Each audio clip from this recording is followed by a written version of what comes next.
Abre tua Bíblia aí, em nome de Jesus.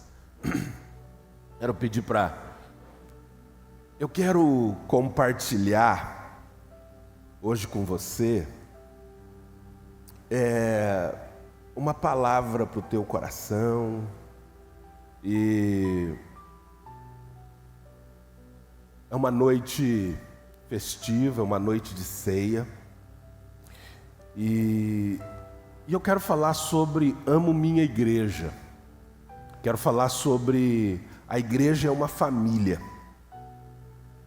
E falar sobre esse assunto é muito gratificante, porque igreja, nem sempre nós entendemos o papel da igreja, a importância da igreja, o valor da igreja. E o que a igreja representa? Nós vamos ler aquele texto, mas antes deixa eu te falar uma coisa. Você que lê a Bíblia sabe que não existe nenhum texto, nenhuma profecia no Antigo Testamento a respeito da igreja. Nós encontramos sobre Israel, nós encontramos profecias sobre Jesus, como ele nasceria, onde ele nasceria, como seria o ministério dele, a morte, mas nós não encontramos nenhuma profecia no Antigo Testamento sobre a igreja. A igreja, o texto de Efésios diz que a igreja é o mistério que não fora revelado aos profetas. Ela foi, é claro, ela foi fundada antes da fundação do mundo, ela nasceu sim no Calvário, mas ela foi inaugurada no dia de Pentecostes. Ela foi inaugurada no dia de Pentecostes. E como a igreja não existe nenhuma profecia sobre ela no Antigo Testamento, ela, quando nasce, quando ela é inaugurada, ela é algo muito novo naquele tempo. Ela precisava agora, os primeiros dias da igreja, a evangelização, o processo que a igreja fora discorrendo, houve necessidade de haver um entendimento de como a igreja se movimentava. Olha o que diz Paulo. Ele diz assim: o qual, em outras gerações, não foi dado a conhecer aos filhos dos homens, como agora foi revelado aos santos apóstolos e profetas, no Espírito. Não existe, Paulo já deixa claro, olha, em outras gerações, não foi dado a conhecer os filhos dos homens, como agora foi revelado aos santos apóstolos e profetas no Espírito. A saber, que os gentios são co-herdeiros, membros do mesmo corpo, coparticipantes da promessa de Cristo, por meio do Evangelho. E aí ele continua: do qual fui constituído ministro, conforme o dom da graça de Deus, a mim concedida, segundo a força operante do seu poder. A mim, o menor de todos os santos, me foi dada esta graça de pregar aos gentios o evangelho das insondáveis riquezas de Cristo. Pode passar. E aí ele diz assim: e manifestar qual seja a dispensação do mistério. Ele está falando da igreja, que desde os séculos esteve oculto em Deus, que criou todas as coisas, para que pela igreja a multiforme sabedoria de Deus se torne conhecida agora dos principados, potestades nos lugares celestiais. Pode colocar o próximo, que eu quero compartilhar algo. Irmãos, a igreja, ela não é apenas uma comunidade inaugurada por Jesus. Ela não é apenas uma comunidade que foi, na verdade, Jesus veio implantar um novo tipo de comunidade. Jesus, ele deu o seu próprio sangue para dar início a uma comunidade diferente, marcada pela beleza e marcada pelo sobrenatural. A Bíblia vai falar que a igreja, ela é um mistério. Porque olha para mim, quem ousaria iniciar um projeto com uma equipe falida? Ele chama 12 homens, cheios de dificuldades, 12 homens desconhecidos, fracassados, pecadores, homens que não tinham noção do que eles estavam agora para acontecer, mas a partir desse grupo, ele inicia um projeto. Quem é que começaria um projeto com gente assim? E é tão interessante que ele diz lá em Efésios 5:25, ele diz que ele foi capaz, porque lá vai falar sobre a noiva e o noivo e a igreja, o esposo e a esposa. Ele vai dizer que Cristo amou tanto a igreja que morreu por ela. Quem é que entregaria a vida por um projeto como esse? Porque ele acreditava na igreja. A igreja, para muitos, é apenas um local, é apenas um ambiente. A igreja, para muitos, é apenas uma estrutura, um endereço.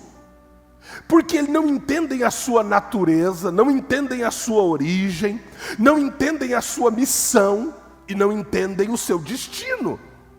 Eles têm uma visão pequena, uma visão mesquinha, uma visão reduzida, reduzindo a igreja a um ponto de encontro, a um lugar, a um ambiente onde se busca benefícios. Eles reduzem a igreja a rituais, aonde a gente se reúne para fazer um ritual. Mas deixa eu te falar uma coisa. A igreja é uma embaixada. A igreja é uma embaixada do reino de Deus. Uma embaixada que está debaixo do governo de Cristo, distante da terra natal.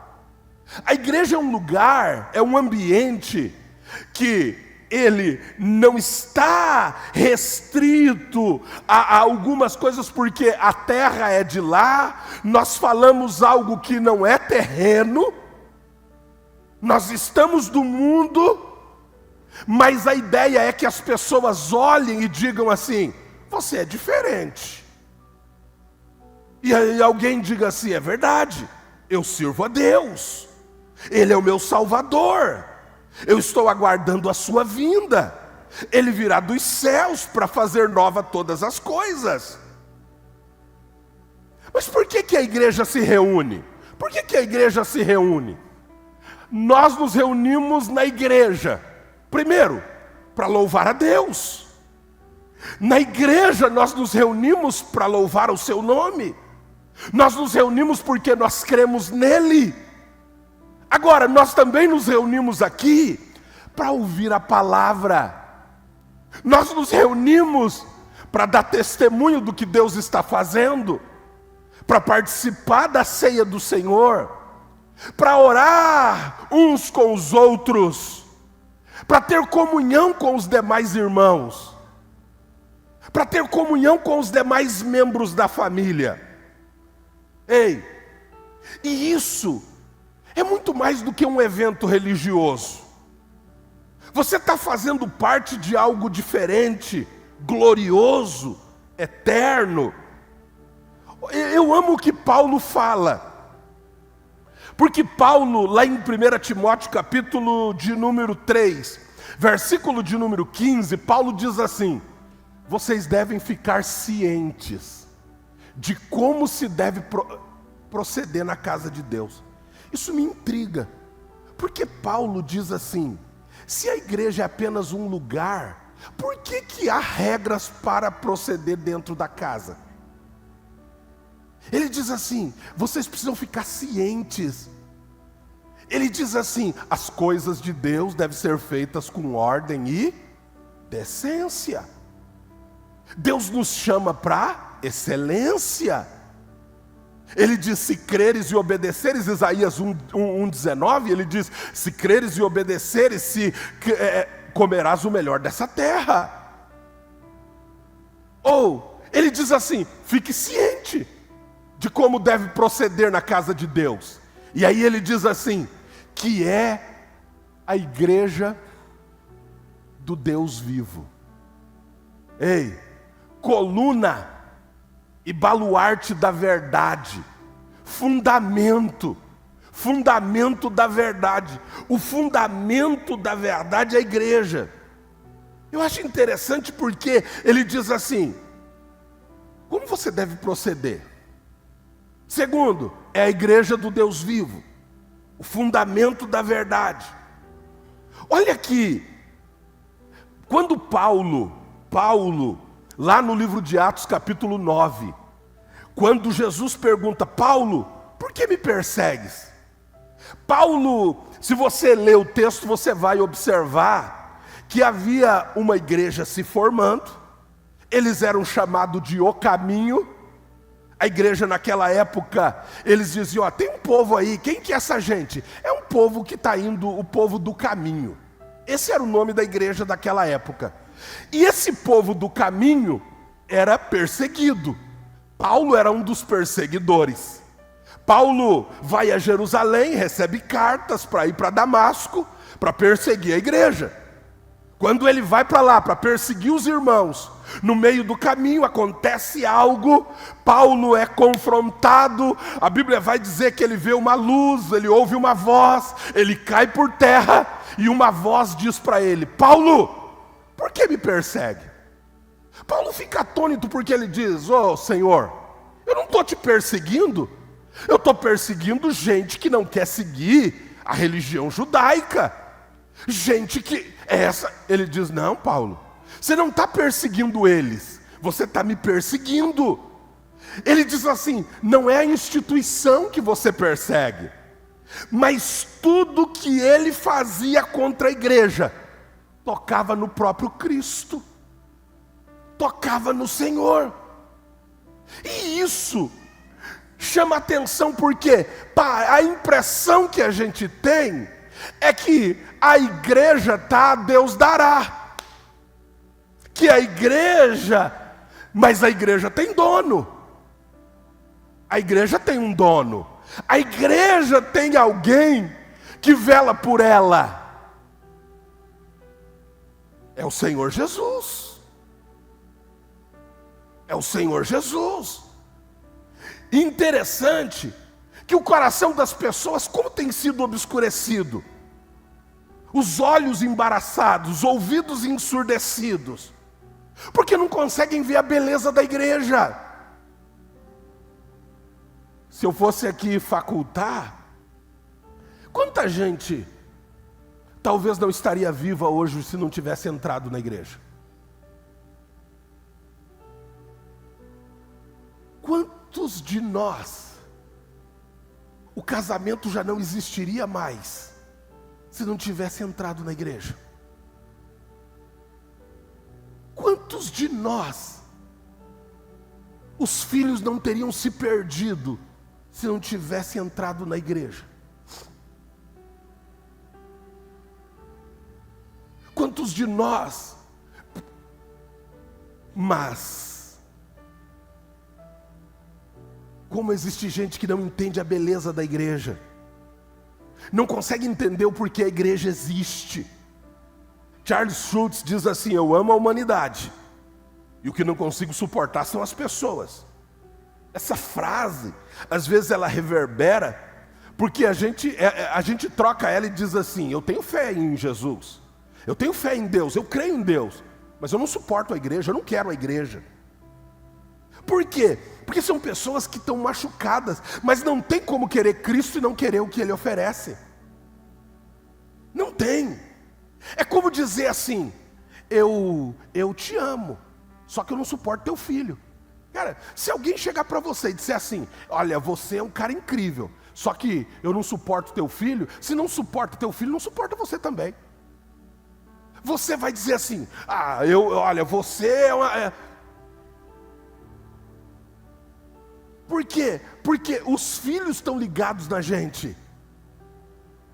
E para o Senhor, quando eu digo eu amo a Deus, mas não amo a igreja, eu amo a Deus, mas eu não quero a igreja, é como nós estivéssemos dizendo, eu quero você, mas eu não suporto teu filho.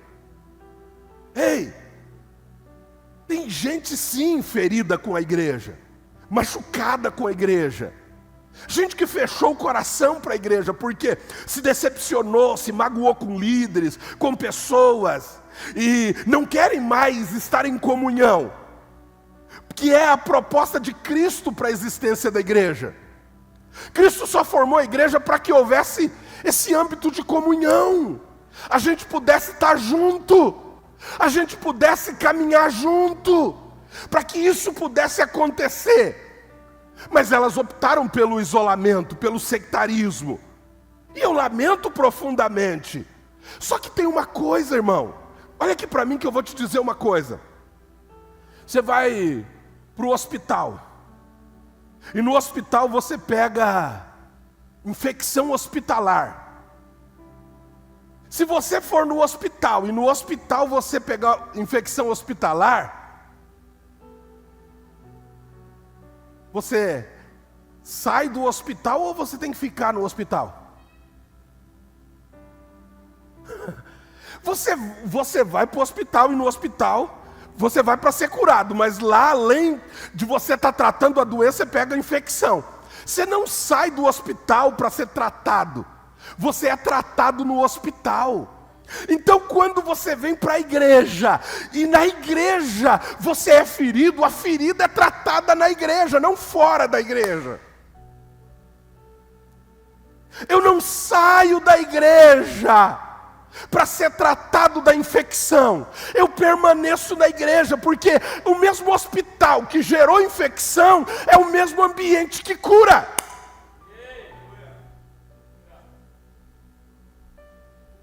É o mesmo ambiente da cura. Ei, deixa eu te falar uma coisa. A igreja é um lugar de pessoas santas, porém pecadoras. Ei, a igreja é um lugar onde as pessoas vão falhar uns com os outros. A igreja é um lugar onde a gente peca com quem deveria cuidar. Ei, a igreja é um lugar que a gente erra, falha. A igreja é uma família cheia de problemas. E vamos e convenhamos, você faz parte de uma família. Tem problema na tua família ou não? Há briga nas famílias ou não? Não, a minha família é perfeita e tal. A única coisa, irmão, que na família existe, é que existe uma coisa, Dila, que eu posso falar da minha família, mas eu não suporto que alguém fale dela. É ou não é? Eu chegar e falar dos meus irmãos, é uma coisa. Se alguém chegar e falar dele, arruma briga. Se você falar do teu filho, você fala do teu filho, que ele não fez isso, que ele... Agora, alguém chegar e falar dele para você, aí é outra coisa. Então a igreja, ele é esse ambiente de pessoas difíceis. Tem gente difícil de amar. E olha aqui, será que você não é uma dessas pessoas difícil de amar?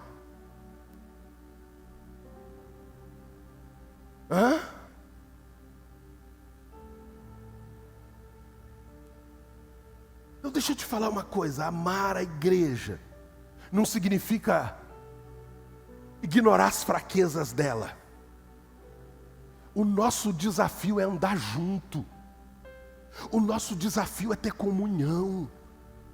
O nosso grande desafio, Tiago, é fazermos que aquilo que nos une seja maior do que o que nos separa.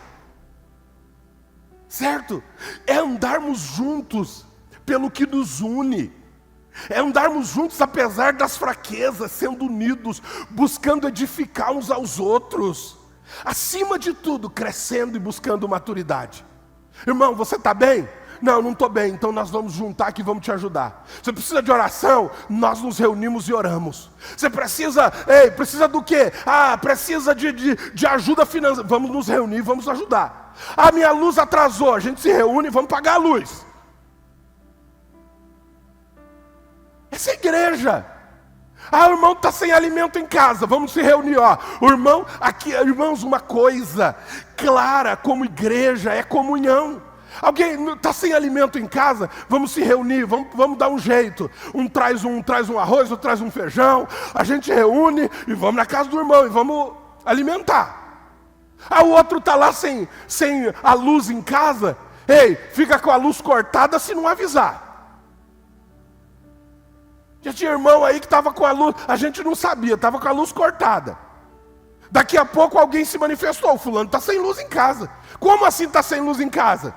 Opa, vamos lá, vamos resolver isso agora. Meia hora depois, a gente estava fazendo o Pix dizendo lá, ajudou com um valor, outro ajudou com outro, em 30 minutos. Tinha lá o valor para poder pagar os 3 talões de luz. Manda lá, paga os talões. Se possível, a pessoa manda o talão, vamos pagar. Manda o talão aí, quanto dá? Vamos somar, deu tanto. Vamos arrumar esse dinheiro em nome de Jesus. Isso é igreja. Isso é igreja. A igreja é o desafio de nós andarmos juntos. Agora deixa eu te falar uma coisa. A igreja, eu preciso ter um senso de eu pertenço. Eu preciso ter um senso de eu pertenço. Que igreja eu pertenço? É leve. Que igreja você pertence, irmão? É leve. Você pertence a Eleve. Quantos gremistas tem aí?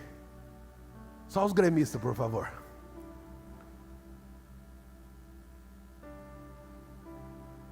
A Jane está em dúvida. Tem uns que ficam em dúvida, né? Tem uns que ficam em dúvida. Então ele levanta assim só.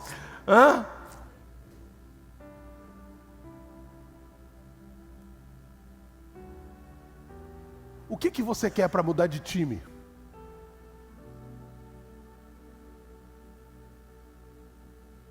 O que você quer para mudar de time?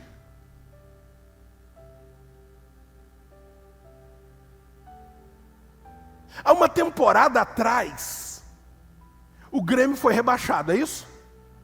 Foi rebaixado. Te fez mudar de time? O técnico não fez o que você queria. Não escalou quem você queria. Fez você mudar de time? Perdeu no jogo mais importante. Fez você mudar de time? Mas por que a gente muda de igreja então?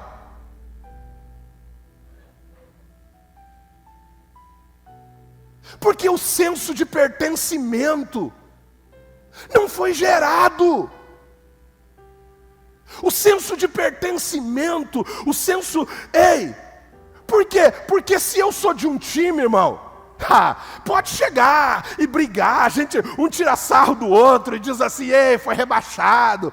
O outro diz assim, quantas temporadas o Inter não ganha, e não sei o quê, é time que não ganha nada, e não sei o quê, e não sei o quê. Faz mudar de time isso?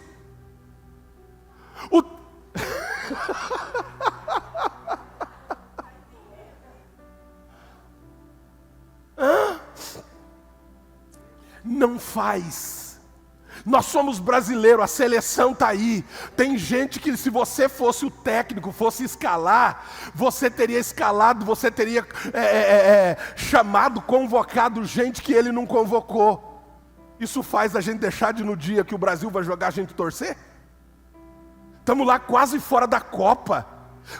A gente está lá dizendo, pelo amor de Deus, vai lá, vai dar certo, a gente vai entrar na Copa. Faz a gente deixar de torcer pelo time?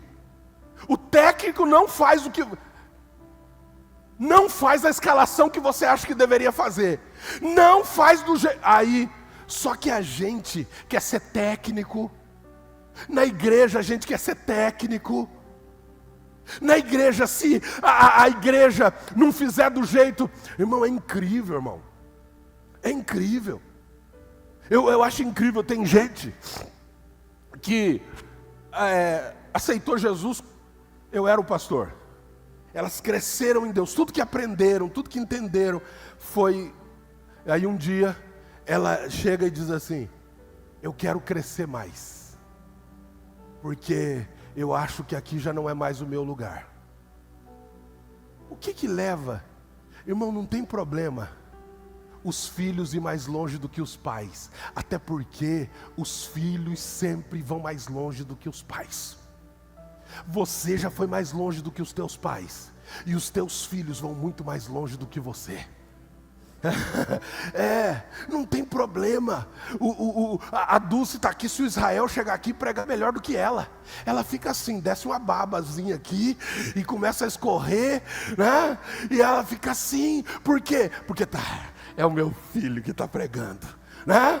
O Regis chega aqui, fica olhando assim, esse é o meu guri, mas canta o meu guri, ele canta demais, e diz assim, o Regis diz assim, eu já toquei, eu já cantei, mas o meu guri, irmão, não tem problema, os nossos filhos ir mais longe, não tem problema, não tem problema, muito pelo contrário. Porque o pai sempre vai olhar para os filhos e ele vai dizer, o meu filho sim, ele está lá, ele vai. Mas o sentimento para esses dias precisa ser, eu pertenço. Eu acho incrível porque, olha aqui, igreja é um lugar para pertencer. E igreja não é ideia minha. Igreja é ideia de Deus. Não fui eu que criei a igreja. A igreja é uma ideia de Deus. E é incrível o que Deus promoveu e promove através da igreja. É incrível. E eu vou repetir que o que eu já disse aqui. Tem muitos casamentos que não existiriam se não fosse a igreja. Tem muita gente que estaria morta se não houvesse a igreja. Tem muita gente que os filhos estariam em situações se não houvesse a igreja. Mas Deus nesse tempo tem levantado uma igreja viva, uma igreja poderosa. O tempo é desafiador. Sim, veio pandemia, veio enchente, mas nós continuamos de pé. Não, nós precisamos, irmãos, em nome de Jesus, gerar um sentimento de unidade. Eu estou contigo. Amém? Eu estou contigo.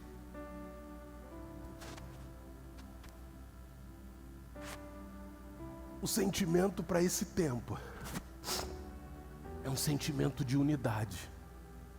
A gente está junto. Daqui uns dias nós vamos estar em outro endereço. Em nome de Jesus. Mas a gente vai continuar juntos e unidos. O projeto é um projeto de construção, um projeto arrojado para construir, para fazer algo que vai. Mas a gente continua junto e unidos. Unidos como igreja. Unidos como igreja. Sem atitude de interdependência. Como se não tivesse igreja e não tivesse pastor. Como se a gente vivesse na ofensa. E ofensa é uma ação do diabo. Quando nós ficamos ofendidos é um sentimento que vem nos sacar, nos destituir do propósito. Esse é um sentimento de ofensa. Porque a gente não entende o quão poderoso é alguém no propósito. Então o diabo vem e gera aqui dentro uma ofensa. Eu não gosto mais. A ofensa é uma ação do diabo. E tem algo interessante que eu preciso compartilhar com você. Porque o movimento de ofensa causa gente que não entende a vida cristã, e às vezes não entende que há uma movimentação que provém de cima para baixo, que provém debaixo de uma cobertura, mas também debaixo de uma base. E a gente começa a desprezar aquilo que nos trouxe até onde nós estamos. E aí vem os movimentos independentes, eventos para-eclesiásticos, sem vínculo com a igreja, movimentos sem cobertura de ninguém. A gente precisa entender, irmãos, que nós precisamos prestar conta.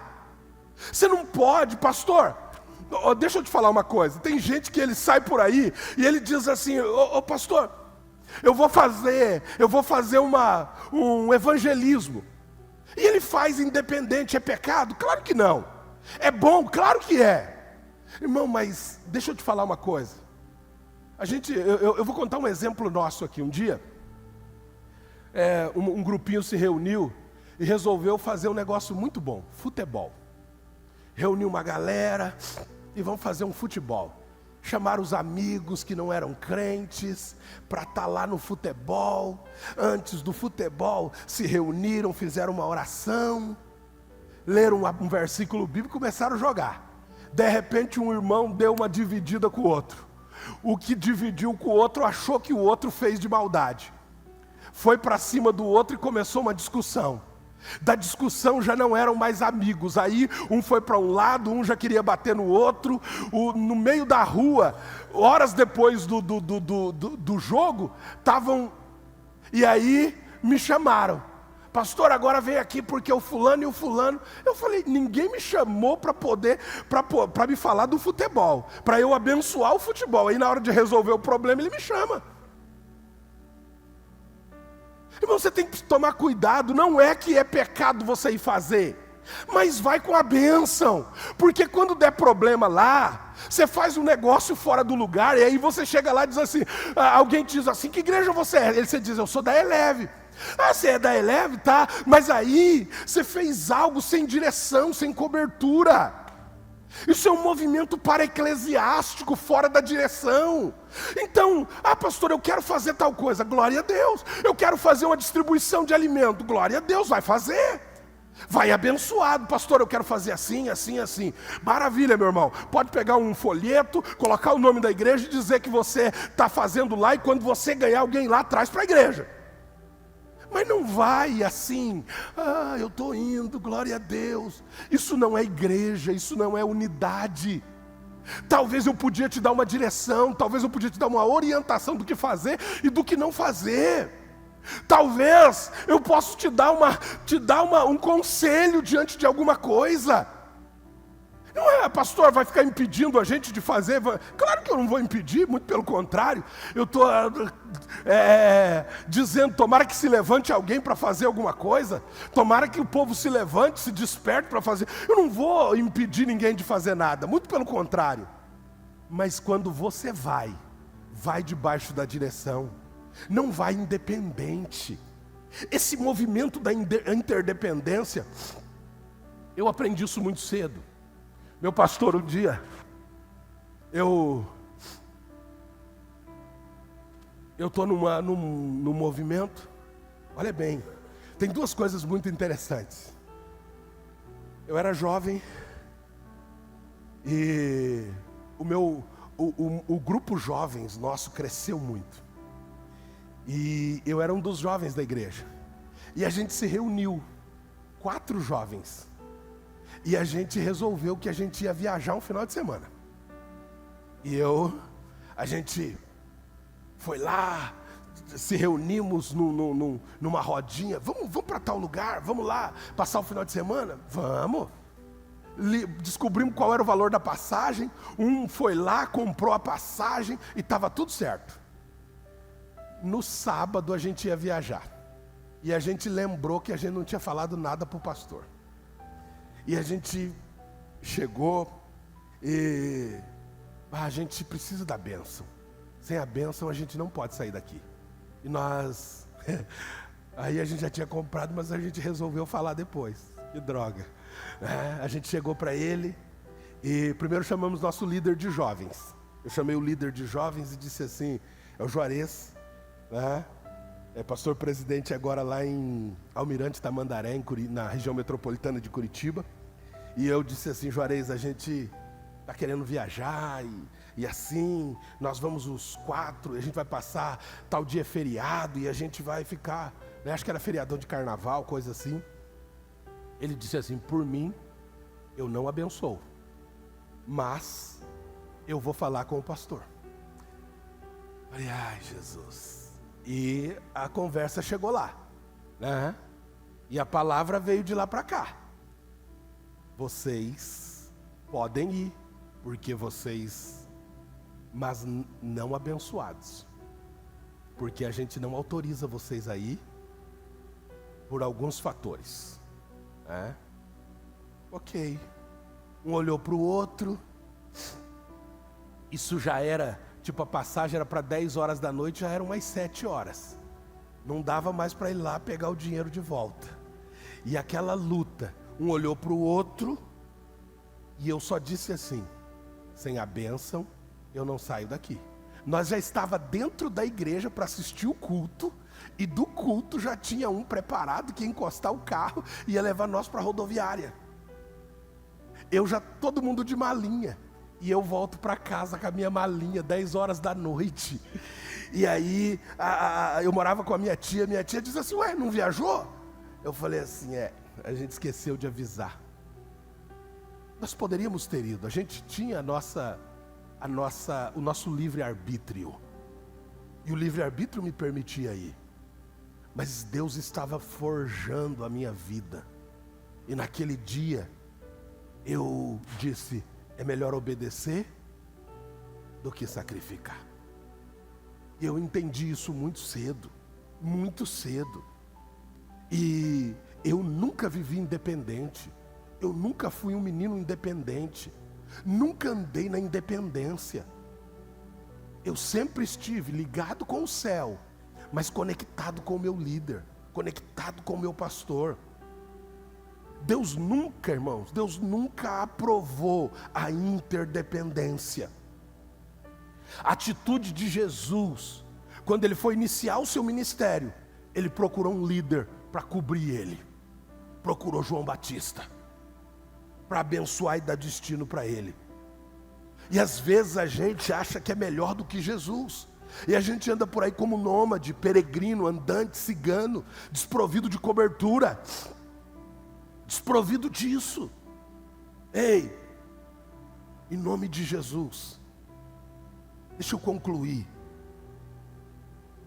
te dizendo, nós precisamos andar debaixo de unidade. Debaixo de unidade. Se a gente estiver unido aqui, Deus vai trazer outros e eles vão dizer, que bom, a gente anda em unidade. Graças a Deus a gente vive debaixo de princípios e debaixo de unidade. Mas a gente são vidas, são pessoas. E pessoas sempre dá um. Mas a unidade faz a diferença naquilo conforme nós caminhamos. Tem uma célula, vai para uma célula. A igreja tem uma visão, entra nela. Entra nela. Seja aquele que diz assim, eu pertenço. Isso daqui não é ideia minha. Essa igreja não nasceu a partir de uma ideia minha. Nasceu a partir de um propósito muito grande do Senhor.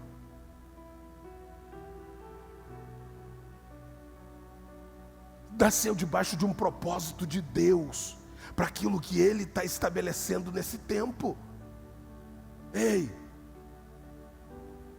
todo cristão deve fazer parte e se comprometer genuinamente a pertencer à igreja local.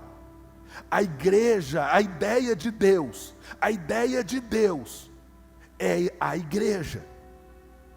A ideia do amo Deus, mas não amo a igreja, é inconsistente. Se você ama a Deus, eu amo a Eu amo a igreja. Então nós precisamos andar nesse lugar. Amém? Amém? Vocês estão tão concentrados. Fica de pé. Aleluia. Louvado seja o nome de Jesus.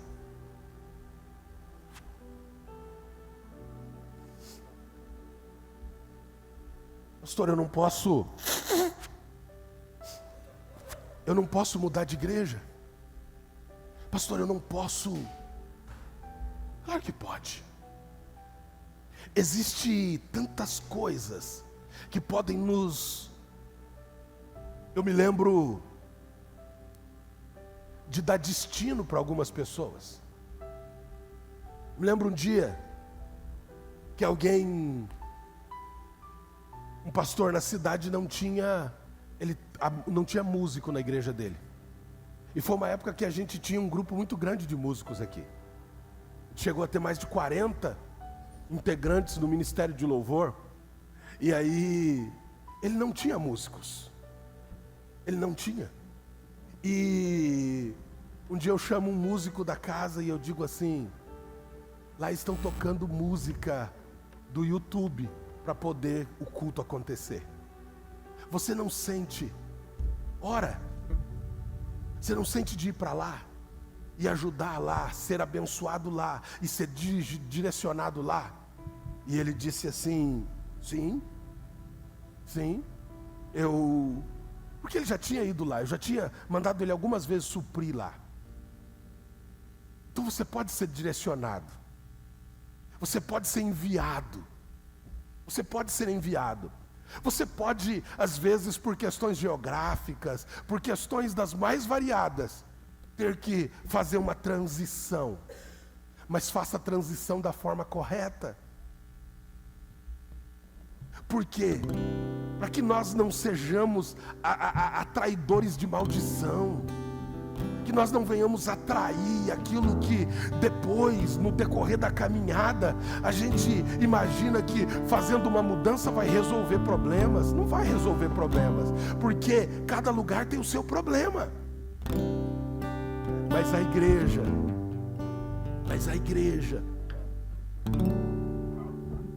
que nós servimos,